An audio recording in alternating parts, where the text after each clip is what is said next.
নমস্কার বন্ধুরা, এসএস দাস কিচেনে আপনাদের সকলকে স্বাগতম। আশা করি আপনারাও ভালো আছেন। আপনাদের আশীর্বাদে আমিও ভালো আছি।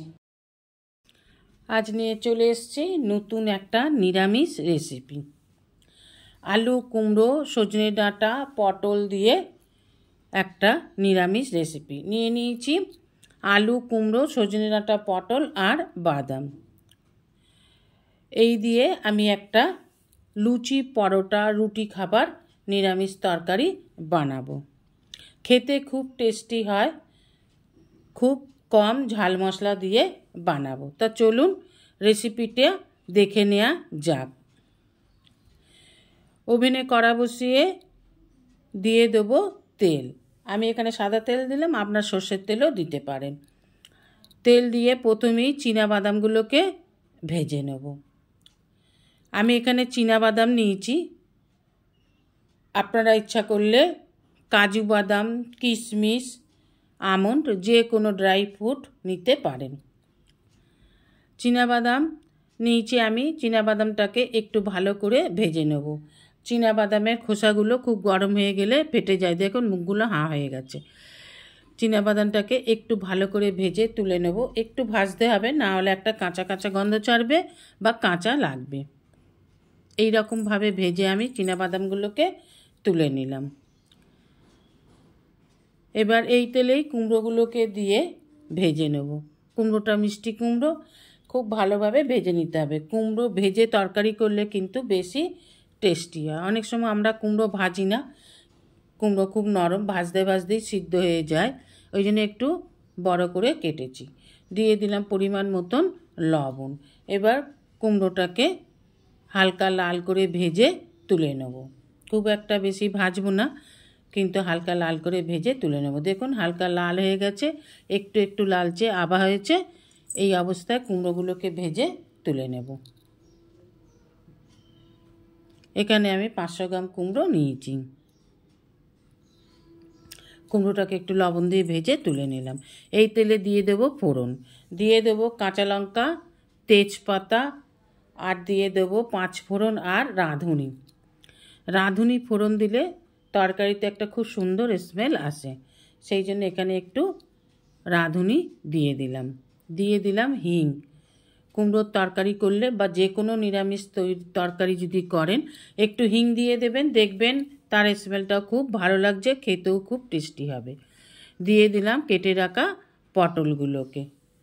পটলগুলোকে দিয়ে একটু ভালোভাবে নাড়াচাড়া করে ভাজা ভাজা করে নিতে হবে। পটল কিন্তু না ভাজলে পটলের তরকারিও ভালো টেস্টি হয় না। এই জন্য পটলগুলোকেও একটু লাল লাল করে ভেজে নেব। দেখুন লাল হয়ে গেছে। আমি পটলগুলোকে তুলে নিলাম না, এর মধ্যেই দিয়ে দিলাম ডুমো করে কেটে রাখা আলুগুলোকে।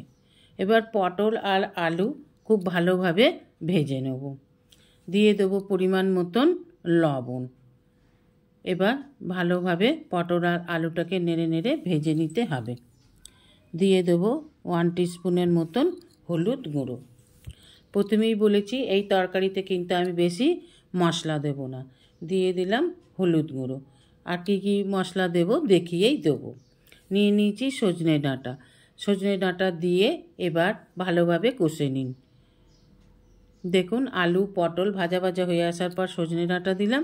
এবার সজনে ডাঁটাটাকেও ভালো করে নেড়ে নেড়ে একটু ভেজে নিলাম। এবার দিয়ে দেব পরিমাণ মতন জল। খুব একটা ঝোল ঝোল হবে না, কুমড়োর তরকারি মাখা মাখাই ভালো লাগে। মাখা মাখা হবে, কিন্তু আলু পটলটাকেও সিদ্ধ করতে হবে, সজনে ডাঁটা সিদ্ধ করতে হবে, তাই একটু পরিমাণে জল দিয়ে দিলাম। দিয়ে দিলাম ঢাকা। 5 মিনিট ফুটে যাবার পর ঢাকা খুলে ভালোভাবে একটু নেড়ে নিয়ে দেখে নেব আলু পটল ডাঁটা সিদ্ধ হয়েছে কি না।